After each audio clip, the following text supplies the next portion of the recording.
So yesterday I bored you with Christianity in art. And today I want to really kind of continue that, but now we're going to be focusing on how is religion used in mainstream games? How is religion handled in mainstream games? And so the reason I'm saying mainstream is that I'm talking about games that have sold millions of copies. There are obviously games maybe made by people that are here, but certainly people I've visited in the past that are Christian games that do handle religion and Christ and biblical stories, you know, appropriately and all this other kind of stuff. But I want to talk about, you know, the big games that are out there. And so we can look at what are they doing, how are they handling religion. I'm just talking about Christianity. How are they handling Buddhism? How are they handling Shintoism? As well as secularism and humanism and those other kinds of things. So I hope that today's presentation is about as valuable as yesterday, but more entertaining, because we have a lot of game clips that I'm going to be showing you. So, religion in video games. Okay, so this was just a cool picture. I want to put it in this too. So before I get into analyzing video games, I'm going to talk a little bit about the impact of video games, probably from a different perspective than maybe you've heard or thought about. T.S. Eliot wrote, "It is just the literature that we read for amusement or purely for pleasure that may have the greatest influence upon us." And I think that's true about games as well, right? Because you think about when you're reading things just for pleasure, that's when your guard is down, right? So video games can be very impactful. Okay, what I want to show you here is the very first movie ever made for reproduction at a projector. Okay, there were test movies that were made by, I think, Edison and some other people, you know, showing a guy setting up a film and whatever stuff, but those were never intended to be projected to the masses. This is the very first movie that was made to be shown to the masses. 1985, the Lumiere brothers.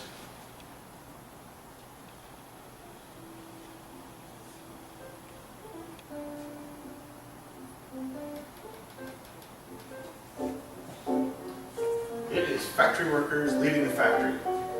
Exciting. Yep. Okay, so Look at the nice shadows. it's just more of this. It's a good model. Is this digital? Yes. It's all in the dog. It's got a dog. That's too much. Oh, the horse! That's the consequences. Is there a sequel? You're ruining my presentation. It's kind of a slice of history. Yes. It's all connected to the dog. So, the point is that's boring. You're all very bored. Okay, so from looking at that, at the time, when you looked at that, could you imagine the films that we have today, 100 years later, that are stirring the soul, that are, you know, I talked yesterday about Salieri and Amadeus and dealing with those kinds of big issues, or The Godfather, or other, whatever your favorite film happens to be, right? To go from, yep, here's a bunch of factory workers in black and white walking out of a factory, to the heart-stirring art that we have and we see in film, right? It's very hard to make that jump.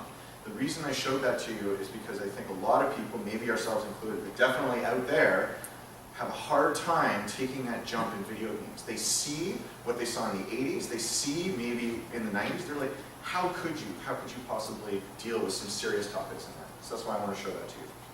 Okay, the next thing, this is right up Jeremiah's alley. That's right. Double theologian, teacher, IT guy. I want to talk a little bit about how games work in education. So Ralph Koster wrote a book called The Theory of Fun.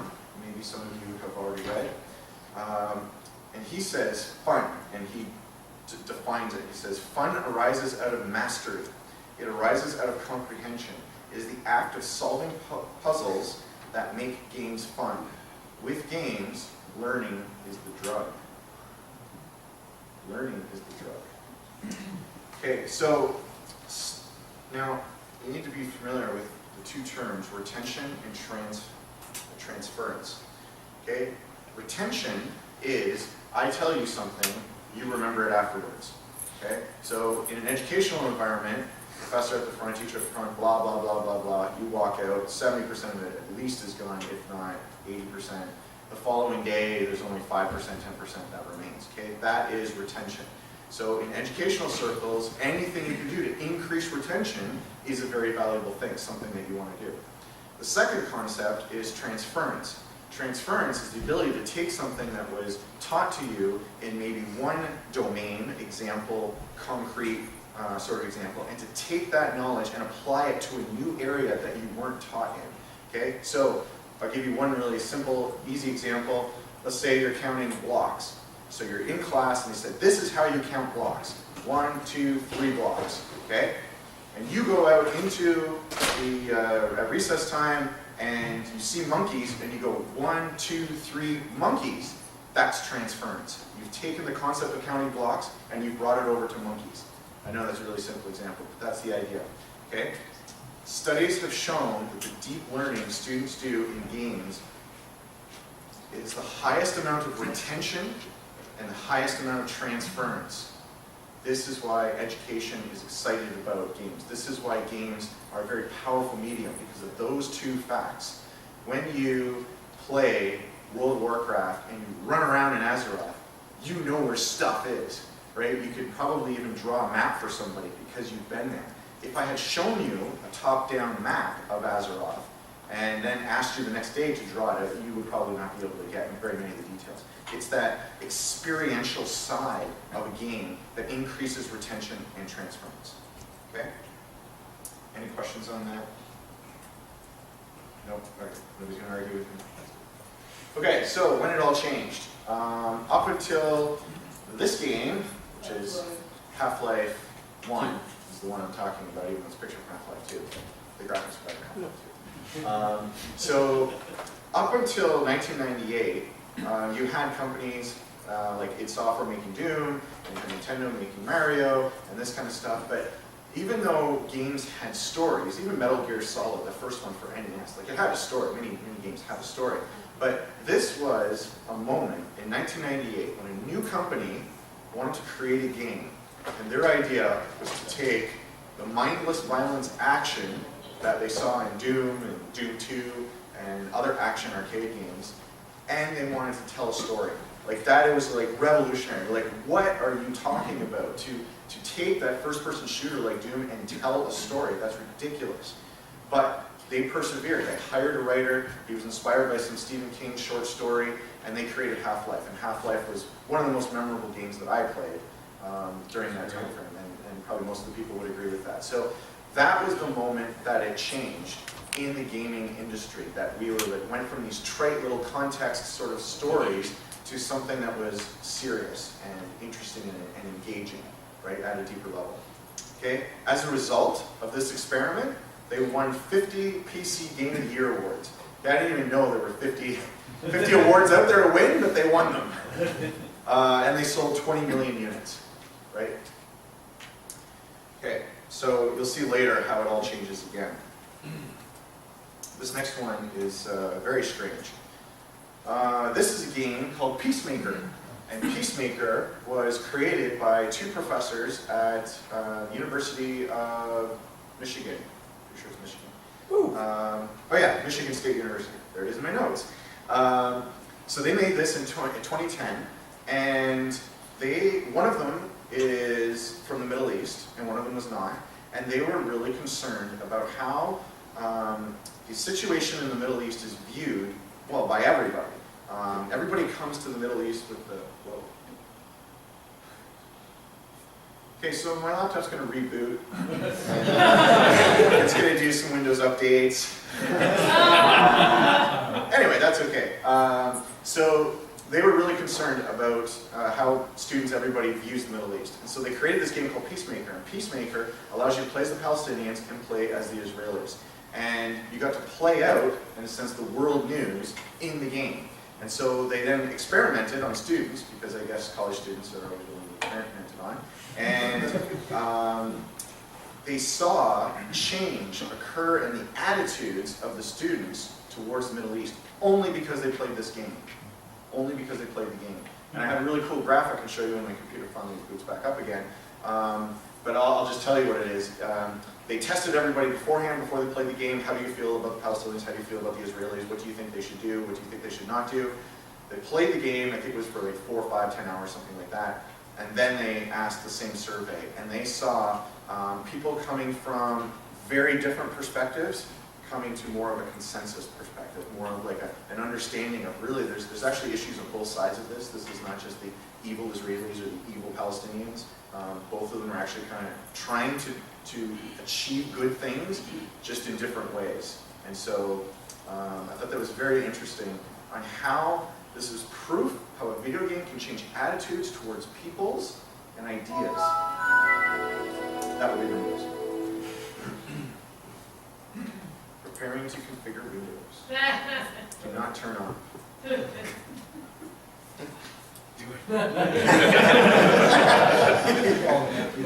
guys are rowdy at night.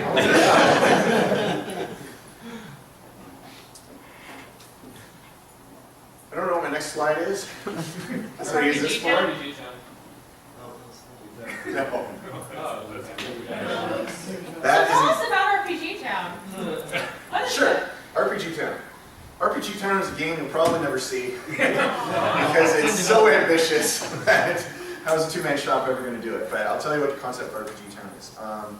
I really like Minecraft. I got bored with it because I did not find enough what I call game to it, being so completely open-ended. But I really loved, of course, the ability to just dig anywhere and build anything and all that kind of stuff. Right? That people enjoy Minecraft. So I really like that.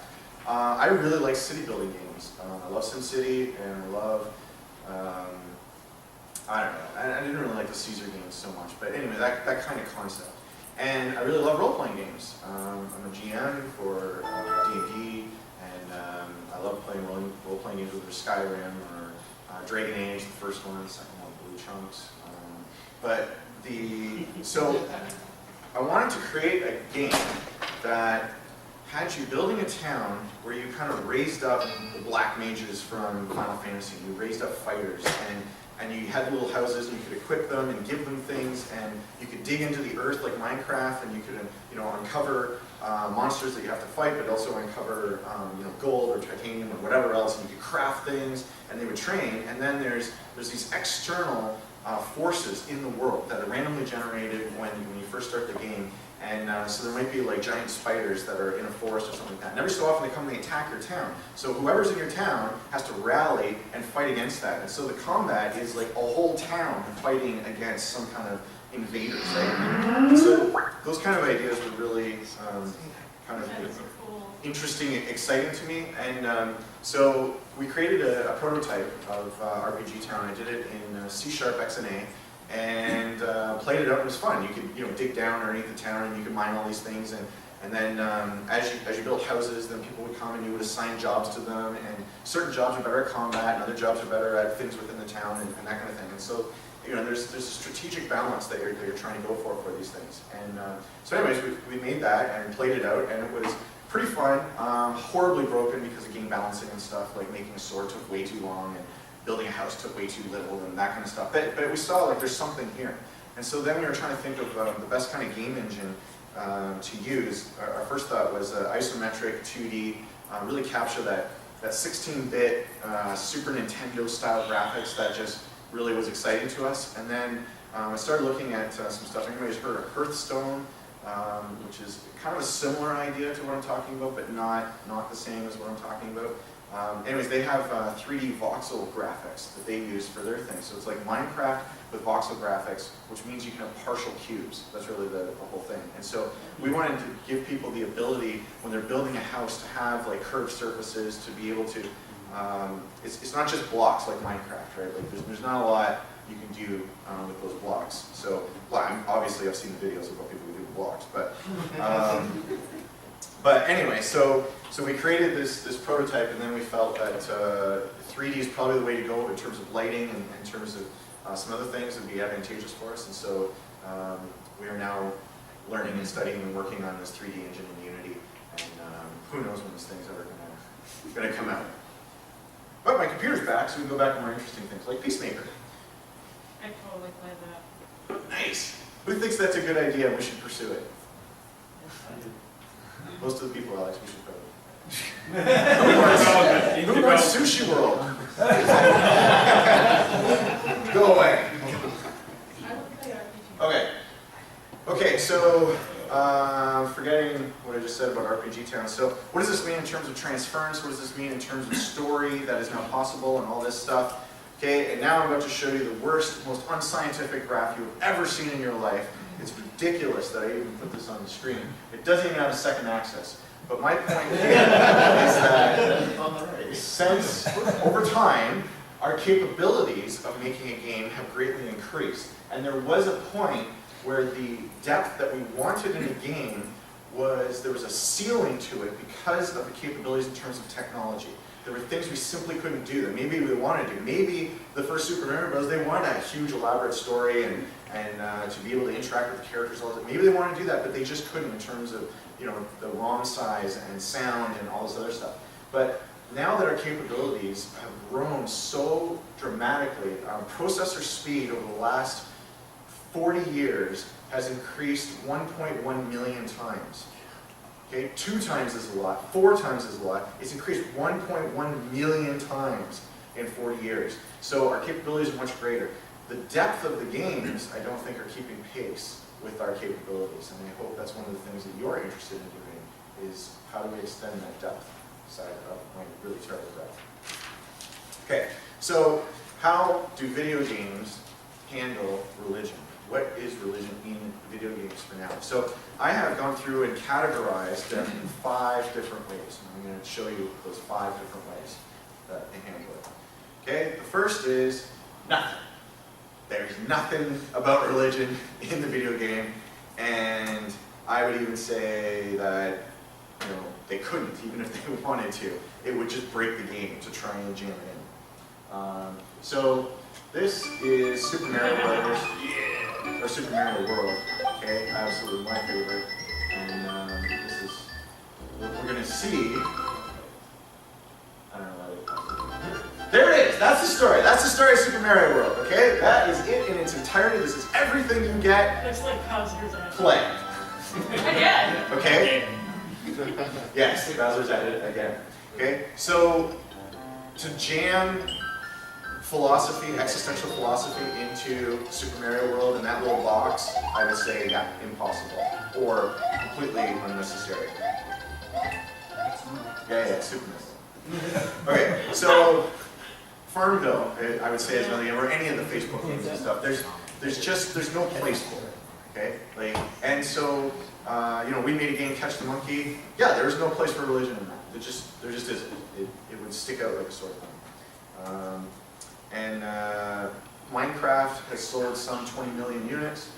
Look at how cute the little chicken is. So, how would you put religion, philosophy, issues of the soul into Minecraft? Like, again, it's not there. So, I'll shut up about nothing because there's nothing to say about it. Okay, next is a category I call excluded.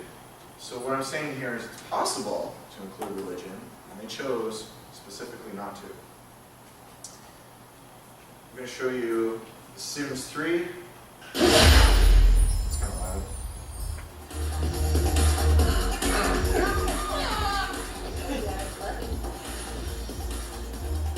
Did everybody here play The Sims? Who has not played The Sims? Okay, good. Okay. Watch this video.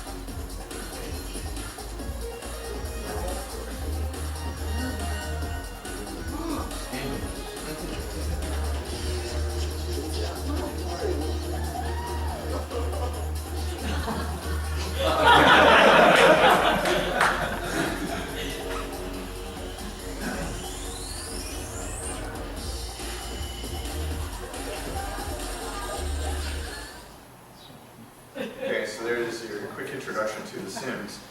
Okay, The Sims, the very first one was created in 2000 by a little company called Maxis. Will Wright, the creator of SimCity, and some other games that didn't do as well as SimCity, created the Life Simulator. And it was, I remember reading about it in, I think it was PC Magazine, and I was like, wow, this is really different from anything else that's ever been done. This is really something. And there was a lot of wonder in the game industry, is this thing really going to work? Or is this going to be his first huge flop? Sold 125 million units. 125 million units of The Sims. It is the #1 selling game of all time, and it most likely will stay there. That's not quite fair, because to get the expansion pack, you have to have a issue. They moved the copies, Tim, that's all I can say. They sold 125 million copies, they know what they're doing. Okay, so I want to give you an example of the kind of things that you can do in The Sims. Okay, you can sleep, work, bathe, cook, clean, watch TV, play a computer game. I really like that one. I'm playing a computer game. I think that's pretty neat. You can go to nightclubs, do your homework, barbecue, plan a party, fly to China, make cell phone calls, propose marriage, fight with your spouse and your neighbors. You can rob someone. You go jogging, play chess, swim, drink, paint, catch a fish, play an instrument, hack computers, for profit. You can pee your pants. You can eat garbage. You can have a room like Katy Perry. You can fill your house with IKEA furniture. There is one thing you cannot do in this game. Pray. You cannot pray in this game. Why is that? You want to answer that? Isn't Sims Online? I think they have prayer. I don't know. I didn't play Sims Online. No, not as far as I I think know. that meditation was as close as they got. Okay, so you may think, well, they want to avoid controversy, right? So let's not include any of that kind of stuff. So there's two very controversial things that they did include in the game. The first is homosexual relationships. Wherever you stand on that issue, that's controversial. They included it. They specifically chose to include that. The second thing is, you can have sex with anyone except a minor. So you can have some old grandpa having sex with somebody who's, I guess, just past 18 or just past 16, whatever it happens to be. You can hook them up, you can have adultery, you can have whatever you want. You have people having sex in the same room and whatever, like you can do all that. You cannot have sex with a minor, you cannot pray. I think there's a value statement there. What is the worldview of the game? I don't know. I don't work for Maxis. They won't return their phone calls. But I would say that they either think it's not important, or not enough people care, or something like that. There's a value statement in the fact they excluded it. Okay. Now, there's a very unfamiliar word, but a very familiar philosophy. And that word is bourgeois. Bourgeois is you work hard and you do what you should in life, and you have a spouse, and you have some kids, and you buy a nice car, and you climb the corporate ladder as you can, and you kind of, you make what you can, not in a greedy way or anything, but you try to do the best for you and your family and everything that's been given to you. And you live comfortably, you retire, you do some traveling, and that's the good life. That's the good life. And there's no real interest in reflecting on the bigger questions in life. It's just like, yeah, that's the good, of course, that's what they do. Anybody know people with that philosophy that are literally living it out? Yeah, I see a lot of head nodding. I know my in-laws. My in-laws live the bourgeois philosophy. That, in a sense, is their religion. Okay? Now, here's what's really interesting about The Sims. In The Sims, you have to manage your happiness. And down in the bottom, here you have these little bars, and these are your needs bars. And as you go through the game, you can imagine you get tired, so your tiredness bar goes down, and you sleep in your bed, and that fills up your tiredness bar. There's a food bar, so you start to get hungry as you work, and then you have to feed yourself, and that kind of thing. There's also a happiness bar, or a fun bar, and so you need to do things that are fun. Okay, so when you start the game, you start off in a little house. This house is actually a little more advanced than the very beginning of the game. But anyway, you start off with about $20,000, and you buy a place, and you can kind of furnish it with a few things. And those few things might be a really cheap TV, Maybe if you're lucky, a computer or something like that. And so your little sin, he wants to eat something, but he has kind of a crappy stove. And so when he cooks something on the stove, it only gives him a little bit of food in the bar, on the hunger bar. And when he sleeps in his bed, it's a crappy bed, and only gives him a little bit of tiredness, recuperation, and stuff. And so what do? You get a job. And if you get a better job, then you can afford more stuff. And that more stuff is better, like the bed is better, and the TV is more fun, and the exercise equipment gives you more exercise, over a time frame and such. And so as you do that, your happiness and your fulfillment of your sin starts to go up and up, and you can keep them in like the perfect zone, and then good things happen while you do that. And so you keep doing that, and you get more and more stuff. And what happens is you have to pay your bills. Because the more stuff you have, they take a percentage of the value of your whole home, and that's a bill that you have to pay. So you have to get a better job in order to pay for the bills for the stuff in your house. And so you keep going, and then you end up with a really big house, and you have a whole lot of stuff, and it's all the best possible stuff that you can have. And then now what? Now what? And so what's amazing about The Sims is it is a bourgeois simulator. It has taken bourgeois as a philosophy, put it into a game, and you can play it out and find out this philosophy is empty. Because you get to the point, like I did in Minecraft, I have everything I could ever want. There is no reason to continue. And that is true in life. When you have these goals, and maybe it's to win the gold medal at the Olympics, and you win it, what is left? You cannot have it. Maybe you make another one and win another gold medal and stuff. You keep creating these little goals in order to find meaning in your life. And you get to the end, and there is no meaning there. And that's what happens in The Sims. And eventually, you can keep playing forever, but eventually you just turn it off because there's really nothing left to do. Okay? So it's a bourgeois simulator. Now, I, and probably we, all believe that meaning is the most important thing in life. And from having the ultimate answer, that gives me meaning in all the little things in life. The world and society is saying there is no meaning overall. Find meaning in the little things. I think that's like trying to pile water up. It doesn't work. But if you have meaning overall, I can find meaning in my 9-month-old daughter and when she's playing with blocks. I can find meaning in my work. I can find meaning in going to a conference and those kinds of things because I have the big meaning. And so I think The Sims is a great example of that. Okay, Rockstar Games.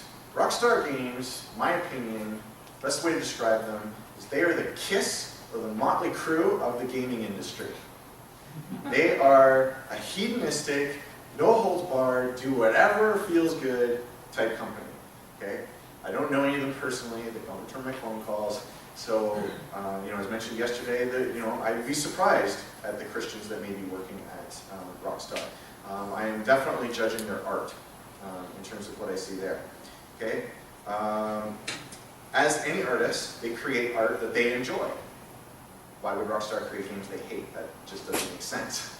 So, they created the Grand Theft Auto series, and there was a lot of controversy around that. But why are they doing so well? I would say one thing is they have phenomenal technology. Rockstar has some of the best technology in the industry. And they are influencing filmmakers and other people in other industries by their games. And so I thought this was a great example of the kind of stuff in LA Noire, if anybody has played that game. It actually looks a lot better in the screenshot than in the actual game. But anyway, so they are phenomenal artists that are putting forward this hedonistic sort of philosophy. So here is a clip of Grand Theft Auto 4. This 5's not out yet. And I find this clip disturbing. I don't want to disturb you, but in a sense I hope you are.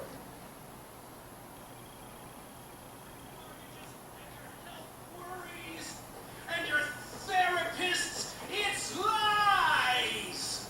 You are building your own hell! That was a street preacher, and he just murdered him for fun.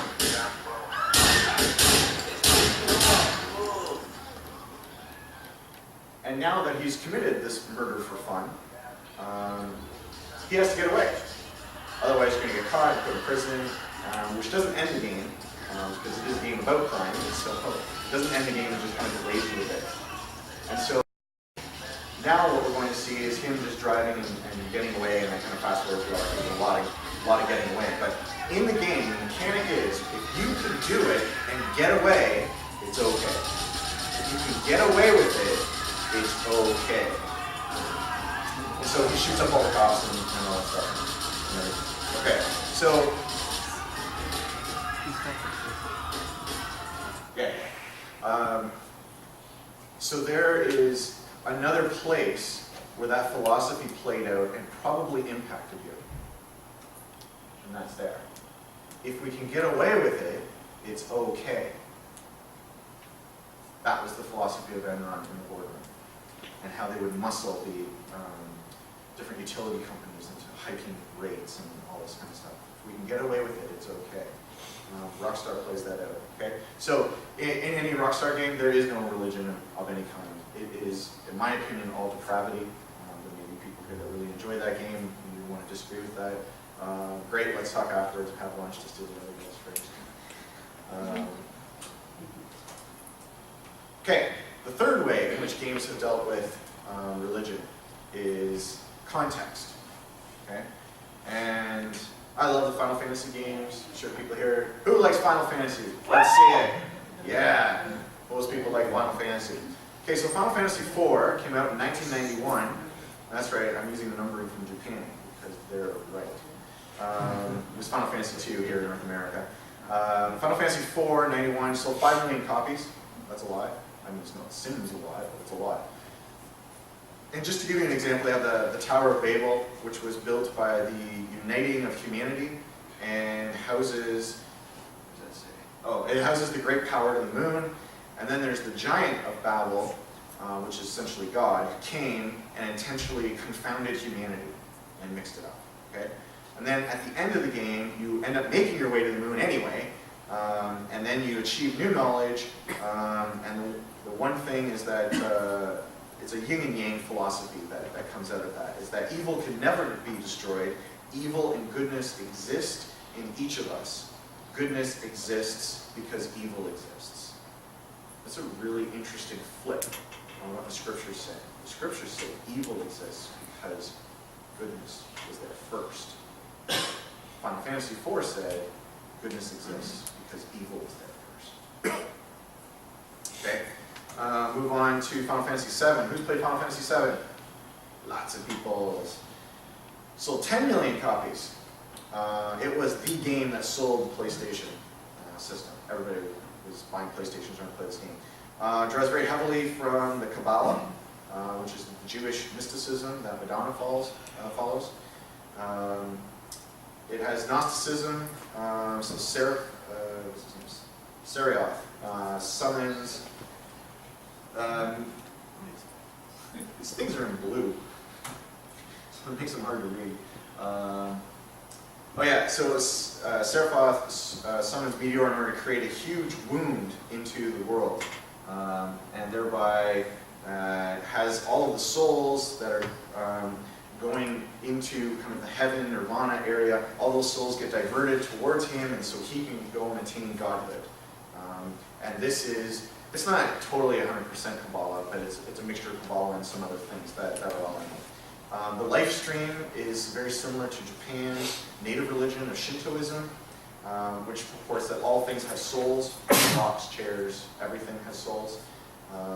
And so in Final Fantasy VII, all these souls contribute to the overall soul of the planet, and the big idea is to return to the life stream. Like, you're in this body, it's a Buddhism thing as well, or Hinduism, you're in the body, and the soul inside you wants to get out of your body and go back into the nirvana and stuff. And that happens when you achieve enlightenment. Okay? Final Fantasy X sold 6.6 million copies. It was, there's this character Yevon that unleashed sin on the world due to a mistake of the people, and everyone worships him, and everyone loves him, and everyone fears him. And then you have this sacrificial nature of Yuna giving up her life for the sake of everyone, so a very Christ-like type figure. And then suddenly things flip, and that Christ-like figure is actually duping everybody. And so, anyway, at the end, God is dead, and the humans are better for it. That's the end of Final Fantasy X. God is dead, and humanity is better for it. Okay. So the thing about these games, in terms of their story, and they have some context, have some reasons for fighting bosses and this kind of stuff, you can completely ignore all of this philosophy and religion stuff and still enjoy the game. It's not, whether you get it or don't get it, whether you understand it or don't, it doesn't matter. The mechanics are still there. You still play it out and everything. And so that's why I put it into the category of context. Baldur's Gate, I don't know about you, but just about, yeah. In Final Fantasy, you also have the ability to pray. I thought that was a nice capability they gave you. Like when you go into the temples or something, is that right? Yeah. They're not afraid of that, the way North Americans are. So I have found through being a GM, running a hobby store, looking at all of the D&D modules that come out, and even the third-party modules and stuff, every story that I have seen, well, not every, most of the stories that I have seen involve, there's some kind of problem in the world that is really small, but then you start peeling back the layers, you start to find out who's behind that, then you start finding out who's behind that, then you start finding out who's behind that, and eventually as you go up the chain, there's some crazy religious fanatic that's trying to bring trouble on the world by bringing his God into the world or something like that. And it just bothers me, like, why is the religious fanatic always the bad guy in every game? Like, why aren't there the zealous religious people in whatever game world, following whatever religion, that are good? Like, they're really like, they're Mother Teresa type character that is just like, I care so much about this, I'm going to help people, I am going to do. It's never like that. It's the people who are following their faith, maybe blindly, but fervently, are the enemy. And that's true in Baldur's Gate and true in many other role-playing games and stuff. And so that really bothers me, that the context is always that. This one is interesting. Has anybody played Afterlife? Yeah. Wow, that's a hard game to get. I hope one day for it to show up on GOG so I can play it. But Afterlife was SimCity of the Afterlife. And I think that was really interesting. Again, you can say mechanic-wise, yeah, who cares? There's two cities and things, souls in this game. Well, they don't even call them souls. They call them embos. It's like emotional immaterial beings or something. So these embos, they fly up to the top and to the bottom, and they have certain needs. So if they're good souls, then they need to be rewarded with certain buildings and stuff. And if they're bad souls, they need to be punished in certain ways. And then what I said yesterday about Divine Comedy and Dante, lots of that stuff in here. Again, he influences a lot of our culture. So anyway, this game is actually satire in the sense of the screw tape letters. Like you play out heaven and hell, and it kind of points out some funny things that are going on within religion and stuff. So I found that pretty interesting. Okay. Any questions so far before I move on to God games? Nope. Okay. So the next category, fourth category of our 5 categories is God games. And it's all his fault.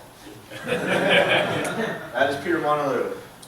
I think one of the greatest game designers of all time or of our age. I really respect this guy.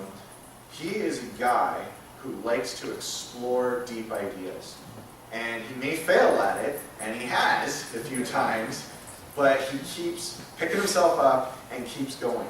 And I don't know if anybody knows about the Twitter feed that was going on. It was like Peter Molyneux, it was like fake Peter Molyneux or something like that. And so he would post these ridiculous game ideas on it as a joke.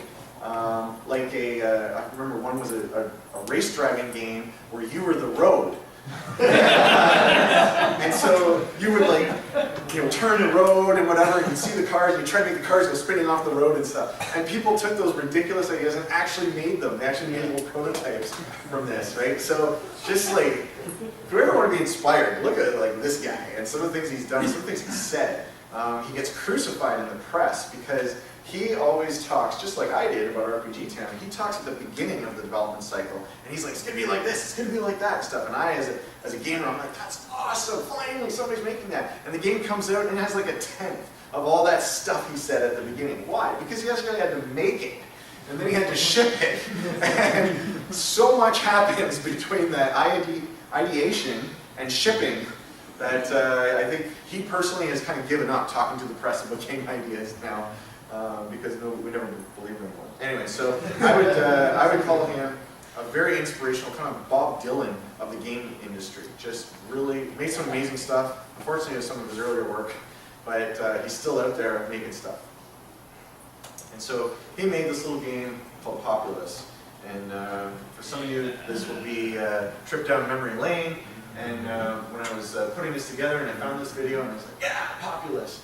And so in Populous, you have your followers, you're a god, and you have a follower, and he's your lead follower because he has a little anchor symbol which represents you. And all you do is raise and lower land in order to give him a place to live. And so you see that little house, and they're raising and lowering the land, and the more land around them, which means the more crops they can have, which means the more people can live in the house, and so the house grows. And so here you are as God shaping the earth and allowing them to become like a really big house. When they become a really big house, then you go from like one follower and worshiping you in that house to like 8 to 16 to I think 32. And so each follower that you have gives you like a certain amount of power, like faith power or something like that. So the more you want lots and lots of followers, so you have lots and lots of power, and that power is measured right here along this list. And so these are a list of God spells that you can do. This one's earthquake, and this one's volcano, and this one's a big giant flood with no ark. And so the more people try and worship you, the more bad things you can do with them. no, not to your people. There's another people with a competing god, and you're competing against the other god. And you want to be the head guy. Sorry. Stay over that. So, I mean, you could kill your own people with the flood and stuff, and maybe that's funny for you, but anyway, so that's the God game, okay? That's the very first Populous. And anyway, I looked at it and I was like, wow, I can't believe I spent so much time playing that. It's actually kind of boring from today's standards. But that concept of you have followers that you treat well, so they worship you more, so you have more power in order to do things, to interact with the world. That concept comes from Peter Molyneux, and it's played out over and over again. This is Pocket God, which is taking Peter Molyneux's ideas and just making a pocket version of it. And this is from their website. You're the island god. What kind of god will you be? Benevolent or vengeful? Play Pocket God and discover the answer within yourself. That's very new agey. Discover the answer, what kind of God you are in yourself. Peter Molyneux, he keeps trying. So this is Black and White 2, which is Populous now. So this is 4 versions later from the one I just showed you. O God, And 20 years to later. wield the power of good and evil, that is your destiny. Hey look, it's houses for worshipers.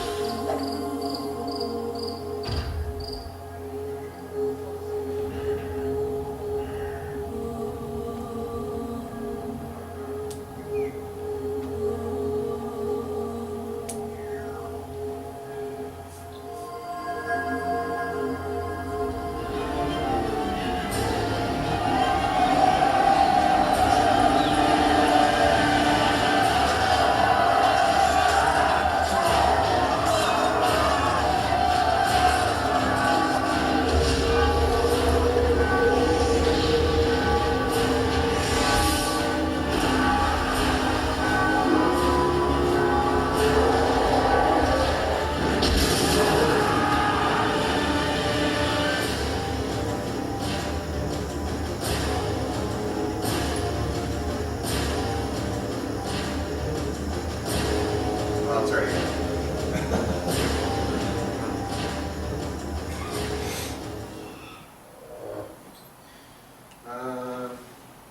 this one sold about 1 million copies, so not a great success in the gaming industry in terms of AAA titles.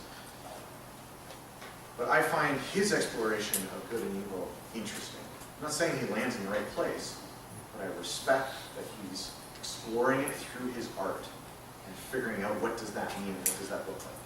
And I hope that's something that you do and that I do when we use our art in order to explore these important questions. And as we wrestle with those questions. Okay, so now we're into our fifth, which is, it's a major theme. Religion is a major theme of the game. It's not incidental, wallpaper on the side that you can ignore. Okay? Now, the first one I'm going to talk about is Civilization 4. My favorite of the civilizations, yes, I know 5 is out, but my favorite of the Civs. And for those who haven't played, it's a turn-based game where you play as, I guess you're in charge of a nation at the very beginning, 4000 BC. And so you have your settlers, and you build a city. And the game is about how is a nation shaped and formed across the ages in order to become either extinct or dominant. And so if you look at our history, the Chinese civilization has been around for how many years, Alex? Tell us in months. 3,000 years, 4,000 years. Okay, so why has the Chinese civilization been around for 4,000 years, and then you have other civilizations that just disappeared or extinct, or you have relatively new ones like America, which has dominated the world, even though it's the younger of many of these civilizations. Like, why is that? And so this game is an interesting way in order to play that out, and you get to be kind of that shaping force behind it. I'm not making a religious statement there, just that's what you play out by founding the cities and determining the politics and how you interact with the other nations and this other kind of stuff. Okay, so very influential game, won all kinds of awards when this one came out, released in 2005, sold 3 million units, which is very good. Now here's something interesting, it won a Grammy Award for the soundtrack. I didn't even know there was a Grammy Award to win for video game music, but there is, and they won it. So, a very impactful game. Okay, now, what Civilization 4 did, and I think I played Gods and Kings in 5, and I don't like it as much as I liked how they did it in 4. You can research technology, and you can also found a religion. And the religions that you found spread, and religions are Christianity, Judaism, Buddhism, Confucianism, and what? Taoism. Yeah, Taoism. So you could found one of those religions, and it's based on certain technologies. So when you research the polytheism technology, you can found Hinduism. When you research monotheism, you can found Judaism. When you research theology, you can found Christianity. And so that's how it's like built into the game. You get those religions, whether you want to even use them or not, you get them as a mechanic in the game. Now, as a mechanic, the religion spreads by the roads and the trade routes that are there. That's very realistic. That is what happens in life. You can create missionary units, and you can send those missionary units to other cities, other lands, other nations, and you can proselytize them in order to join your particular religion. Now, why would you want to do that? Because for every city that has your religion, your home city makes more money, right? You think of Rome has all these Catholics all across the world, and all these tithes coming back. Rome is a very rich city because of that, so they're modeling that out. The second thing is, when it comes to geopolitical diplomacy, if somebody has the same religion as you, they're much more favorable to you. If you have different religions, they are maybe more antagonistic towards you. And there's parts of the game where you try to persuade and sway other nations to adopt your religion so that maybe you can have peace rather than war and that kind of thing and stuff. And so the thing that's really amazing about this is how they baked religion into the mechanics of the game. Okay? And I, as a believer, felt, wow, these guys did what I would call a respectful job of this. They didn't make one religion more powerful than another. They didn't do it in any kind of side-taking way. It was just there, and it seemed like they really understood how religion played out in geopolitics. They just seemed to understand that, and they allowed you to do that. Civ 5 came out, and they scrapped it all, took it all out. But then they made an expansion pack, and they sold it back to you in a different form. Just like DLC Quest. Okay? Any questions on the Civ 4? Yeah? Can I get it? Can you get it? Yes, you can buy it. It would. Civ 5 is on sale at Steam right now for So $7. it's 4. 4 is on sale as well? Steam sales. Yeah, Steam sale, Steam sale. Yes, you can get it, and it's usually very cheap, like $5 or something. $7.49. Okay. For 4 or 5? 5. Yeah, 5 is $7.49, but 4 they usually sell for less. Okay, next game, Assassin's Creed 2. If you haven't played it, this will give you an idea. Like Alex who bought it and played it. Everything lies on us. With you right now, and you might not even know.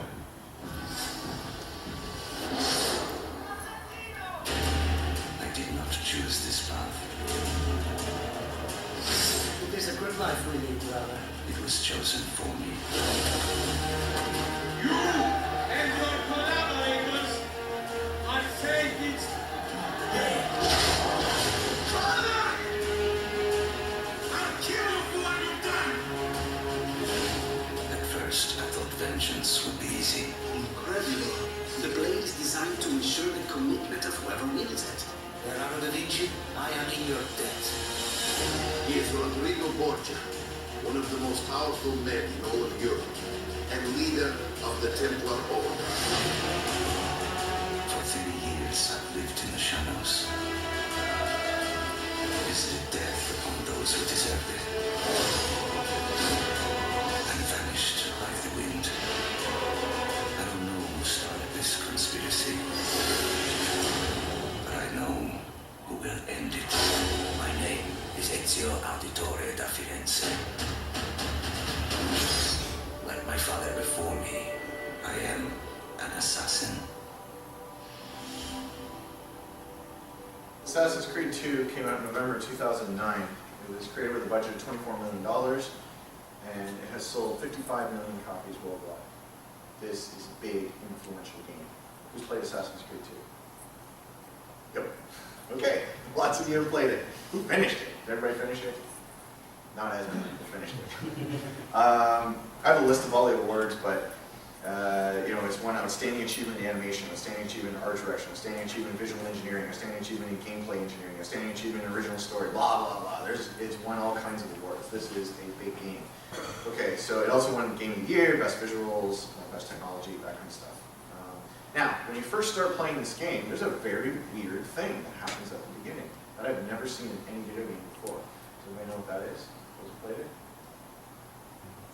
Very beginning, before you even see the Sony logo or the Microsoft logo. Yeah? It has a disclaimer that it was made by a multi-religional team. Yeah. What is up with that? I had never played a video game. Oh, so what he said was, in the title sequence it says, this game was made by a team of multiple faiths. And I'm like, okay. Why doesn't SimCity say that? What is that about? I'm going to show you why they put that at the beginning of the game.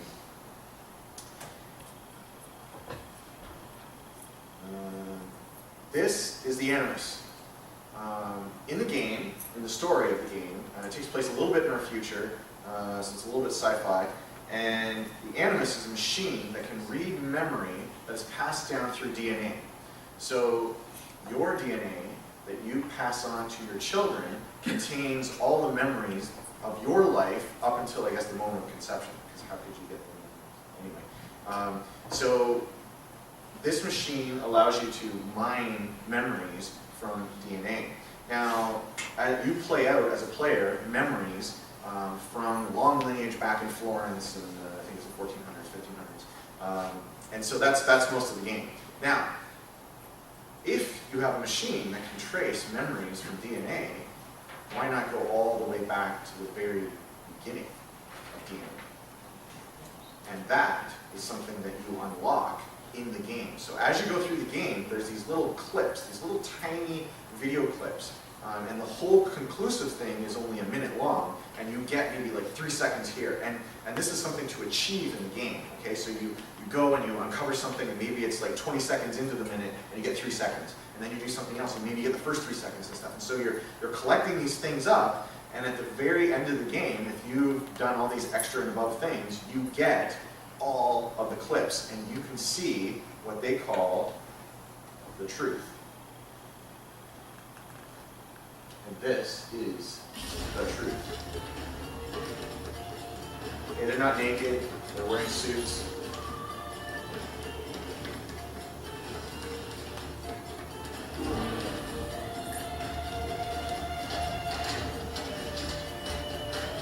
They're running away from the water. Yes.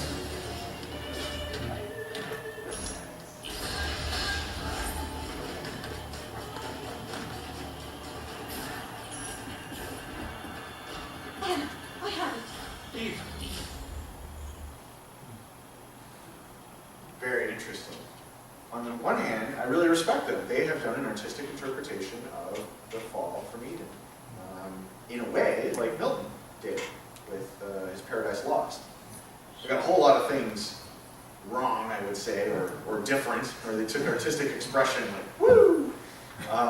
They could care less about the facts, I guess I would say. So what I find very interesting about this is they label this the truth, okay? The truth.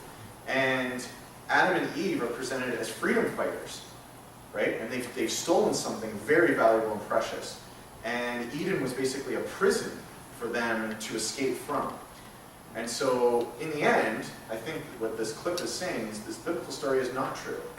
And that is a theme throughout Assassin's Creed 2, is that the church has been duping you. The church is wrong and has been hiding things from you all along. So this plays into that. It's like, here's really what happened, right? And it's different from what the church said on purpose, because the church is part of the conspiracy and everything.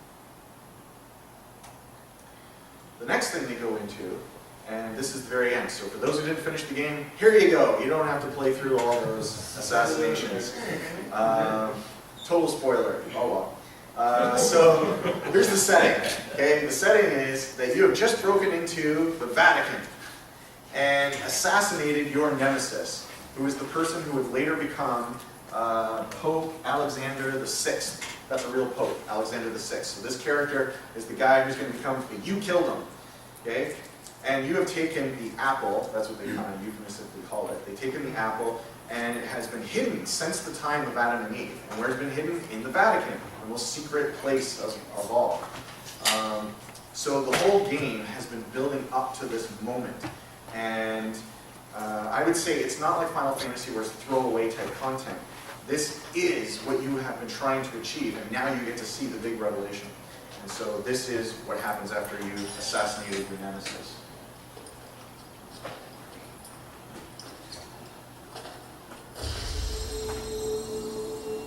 Greetings, Prophet. It is good you have come. Let us see it, to give thanks. She's talking about the apple that he has.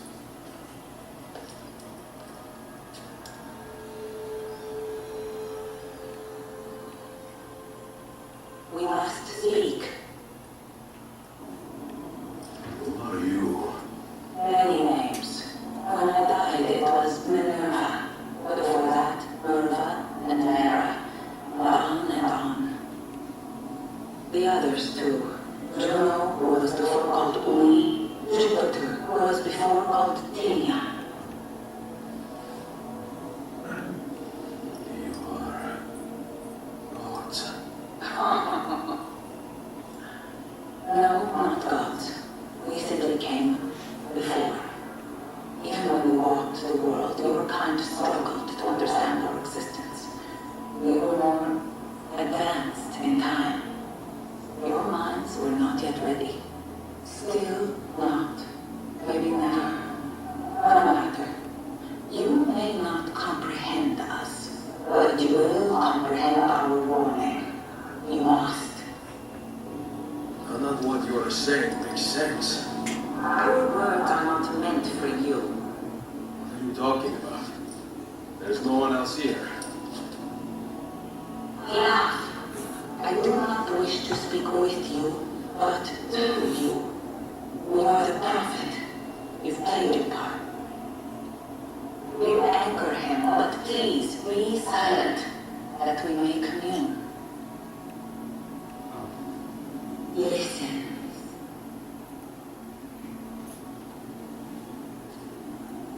The name of still flesh, our home still hold. Your kind betrayed us. We who made you. We who gave you life. We were strong, but you were many, and both of us craved war. So busy were we with earthly concerns, we failed to notice the heavens. And by the time we did, the world burned until naught remained but ash. It should have ended then and there. But we built you in our own image. We built you to survive. And so we did. You were our numbers. Your kind and My name is Minerva. Now Minerva, you probably may not know, is the Roman god of wisdom. Okay? And she says, I have many names. So in one statement, she is saying that she and the other beings like her are the origin of religion on earth. All religions are one, they're all the same, and they come from these beings. So mankind's different religions are the fracturing of different understandings of these original beings and how they played out their role on earth. We as humans worship them because they have super advanced technology. As she said, we created mankind in our image. Okay, made you to survive. They took the worship from the human beings, but they weren't worthy or deserving of that worship. So actually, following religion is really kind of misguided. You don't need to do that. And finally, she gives this warning. Guard against the cross, for there are many who will stand in your way. Christians are the enemy to this message that needs to get out. Wow. This is not just a simple game about killing a few guys standing in the marketplace. Finally, BioShock Infinite. This game spawned this talk.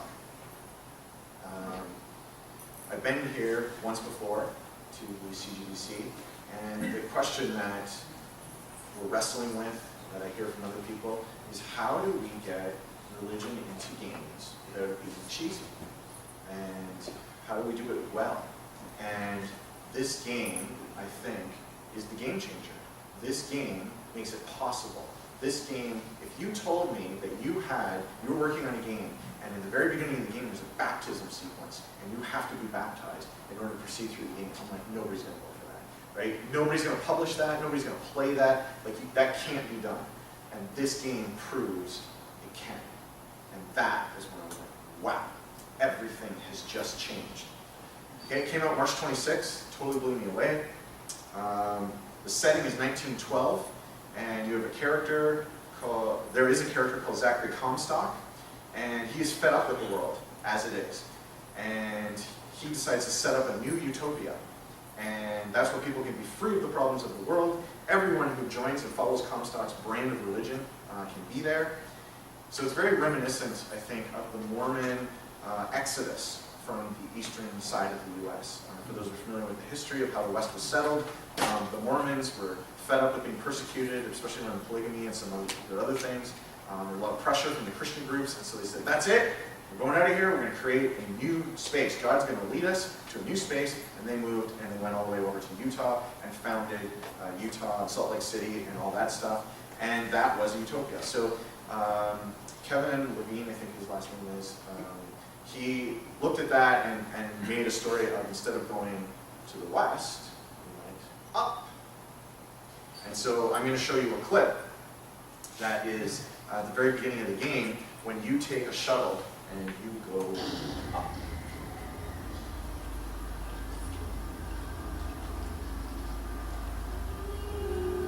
The shuttle has just arrived and is now going down. The shuttle is going down into some kind of elevator.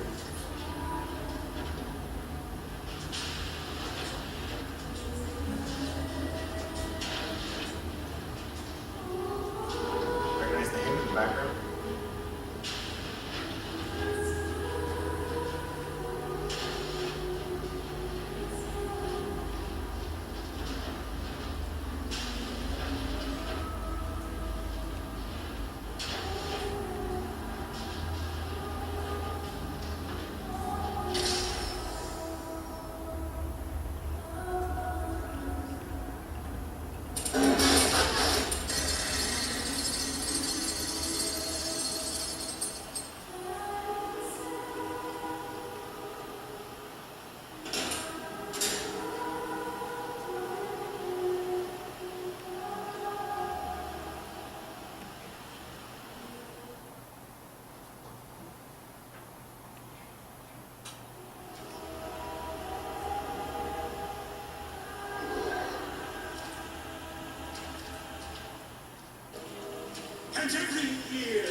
this day of days. You're exploring this cathedral type area, And to our and this is the last part of it.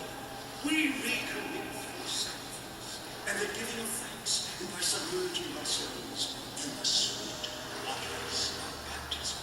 And Lord, if the Lord has struck down our enemies at noon, and that railed against the sun beneath us, if the prophet had just railed against the sun beneath us, but not accept the 3 golden gifts of the founders, is it someone new? Someone from the southern below, newly come to Columbia to be washed clean before our prophet, our founders, and our Lord? I just need passage into the city. Passage to the city. Brother, the only way to Columbia is through rebirth in the sweet waters of baptism. Will you be cleansed, brother?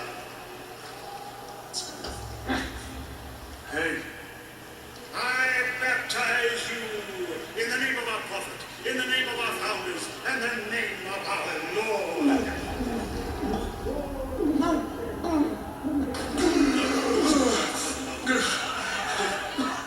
I don't know, brothers and sisters, but this one doesn't look clean to me.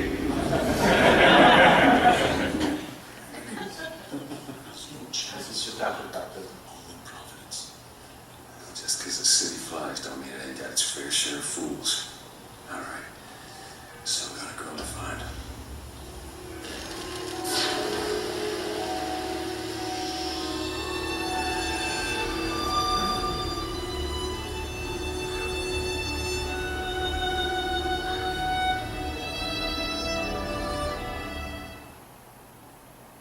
Powerful stuff. Games are art, my friends. And I think that BioShock Infinite is the highest form of the video game art. I think what they've created is like the Rembrandt or the Da Vinci or whatever of video games, something you can look to. In watching that sequence of the baptism, it reminded me of my own baptism. And that's what art does, right? It reminds you of things, it stirs the soul, and those types of things. BioShock Infinite's themes include racism, extreme religious ideas like zealotry, ideological society, theocratic government, racial segregation, Nazism, jingoism, and xenophobia. There you go.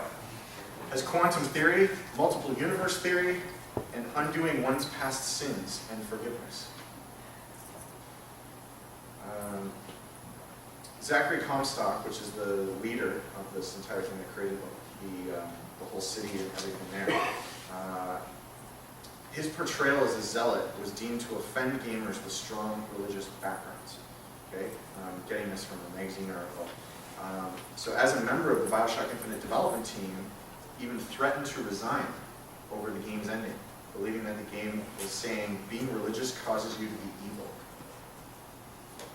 Comstock was altered after Levine spoke with this developer, who helped Levine to reconsider the notion of forgiveness in the New Testament and set to figure out why people came to follow Comstock and to understand the ecstatic religious experience that they would be seeking. Levine did not consider this reinvention of the character to be censorship. Instead, it's a means to present the story better to a broader audience. So he had a Christian developer working on it that had concerns about the ending, and he changed the ending in order to be more like New Testament forgiveness.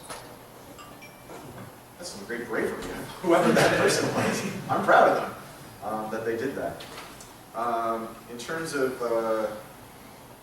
BioShock Infinite, it's sold tons of copies and will likely win Game of the Year awards this year and stuff. I mean, it just came out just a few months ago and stuff. Yeah.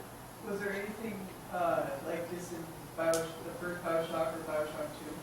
The first BioShock I didn't get too far in because it got really dark really early on in the first 2 hours or something like that. So I didn't finish it. But my understanding is that BioShock 1 took Ayn Rand's philosophy, and she is a very influential thinker, and played it out.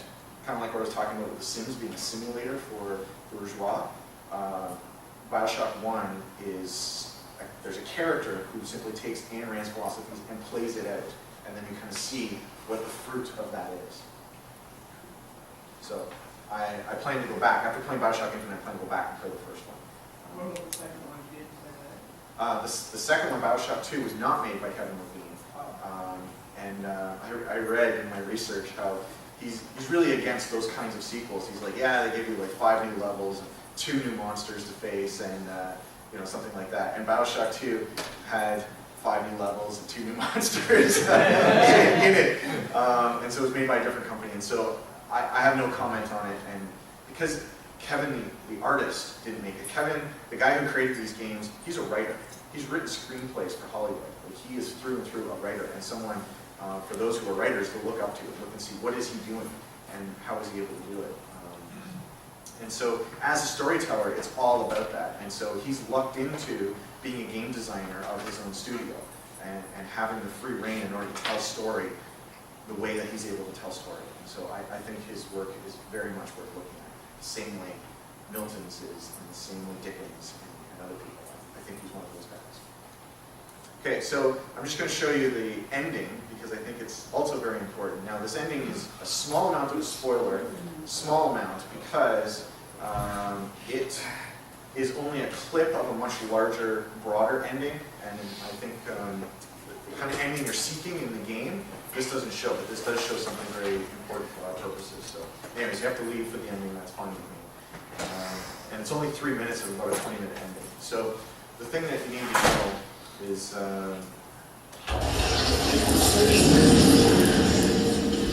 See? Not stars. They're doors. Doors to... To everywhere. All that's left is the choosing.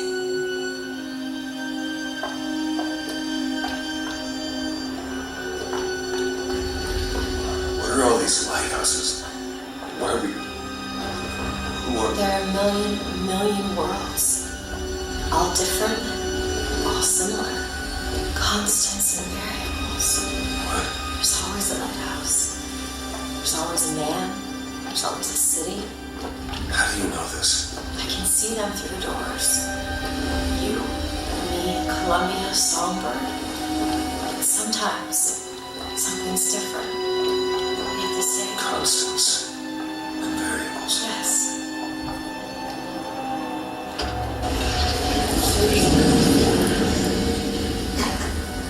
Look. It's us. Not exactly. We swim in different oceans but land on the same shore. It always starts with a lighthouse. I don't understand. We don't need to. It'll happen all the same. Why? Because it does. Because it has. Because it will. There's so many choices. They all lead us to the same place. Where it started. No one tells me where to go. Booker. We've already been.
Sins cleansed. Are you ready to be born again? Take my hand. No. No, I don't want to. You already did, didn't you? Are you ready to be born again? I am. Do you hate your sins? I do. Do you hate your wickedness? Yes. Do you want to clean the slate, leave behind all you were before, and be born again in the blood of the Lamb? Jesus, wash this man clean. I think the voice acting is phenomenal. Do you want to repent of your sins? I do. says it with such seriousness.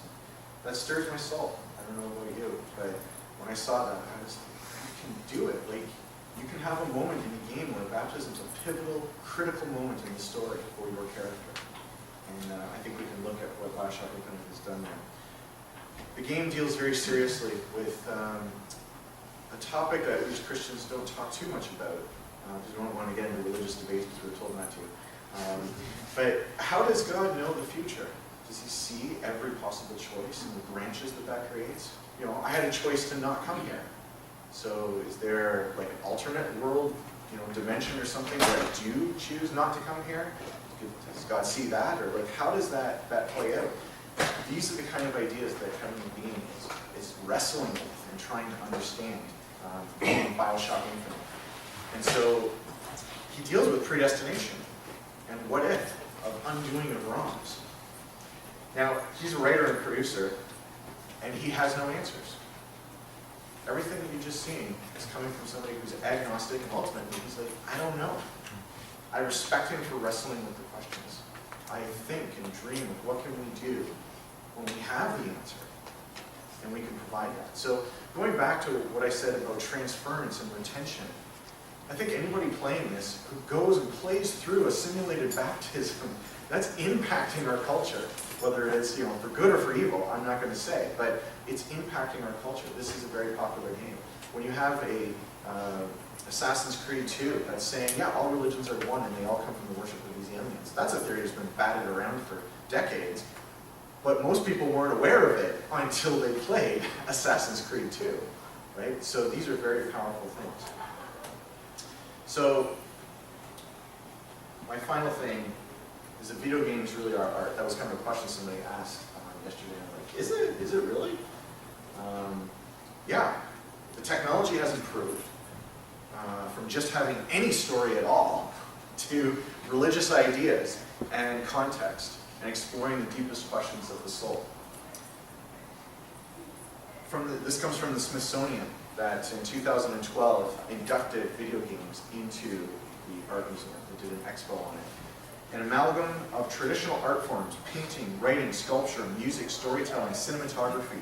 Video games offer artists a previously unprecedented method of communicating with and engaging audiences. We have power in our hands, and what are we going to do with it? I have one more thing to tell you and show you.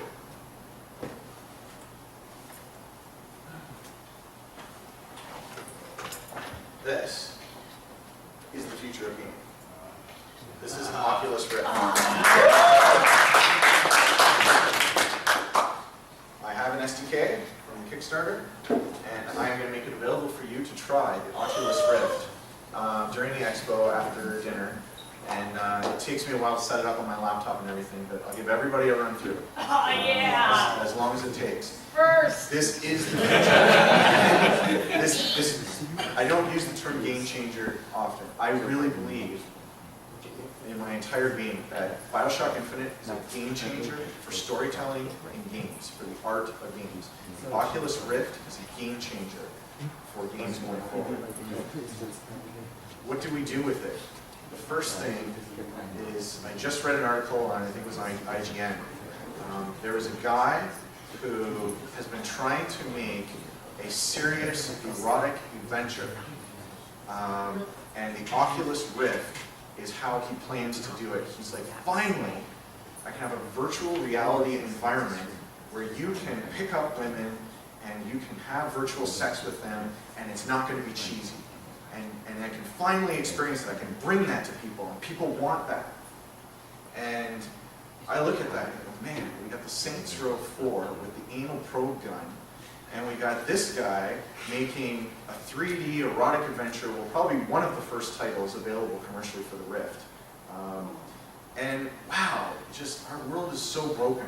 Our world is so broken. So I was in church on Sunday, just this past Sunday, and I think I was listening, and just this picture kind of came to me, and I'll share it with you. And I don't know if it's something for you to do or something for me to do, but maybe it's just something to inspire us. I don't know. But this is what came to me. If you don't know, the Oculus Rift are the goggles that you wear, okay, they go over, and it tracks your head movement. And so as you look up, you are looking up, and you look down and left and right and everything. It's the tracking of the movement. It's not just putting goggles on and being immersed. It's the tracking that makes it so amazing, and it really feels like you're there. And you will experience Tuscany in Italy through the little demo that I have here. And so you can walk around a little bit in Tuscany, and it's almost like being there. So there's possibilities in the travel industry for the Oculus Rift to be able to go to the Vatican and go, yeah, okay, I do want to see that in real life. You know, here's my credit card, sign me up. So there's lots of applications for this, okay, but this is what came to me. What if me or you or somebody created a simulator of the resurrection? What if you could go and be there while the Roman soldiers were milling around outside before the stone moved, and then the darkness and whatever happened, the lightness, and the stone was rolled away, and the Roman soldiers ran away, and the light shone, and the shroud was empty, and the angel came and sat there. And you see the women running up, you know, walking down the road. They're coming with the burial spices, and are doing. You see the surprise on their face, and you're able to stand and walk around the WSAD and be able to look around and just experience that story from a whole new way, a way that the world has never experienced before. I don't know what to do with that. I'm excited by that idea, by that picture. Do what you will with that, but I think the Oculus Rift is an amazing opportunity for us. Or what if somebody did a simulation of the crucifixion and being more Yep. people in the crowd? There are many things in Scripture that we could simulate and just tell artistically, the way the masters did that I talked about yesterday, and bring the story in a new way to a world that so desperately is in need of it. I just felt that really strongly before you even mentioned the other thing. That just was the first thing that popped into my head. Thanks. So that's the end of my talk here. Questions, discussions, whatever.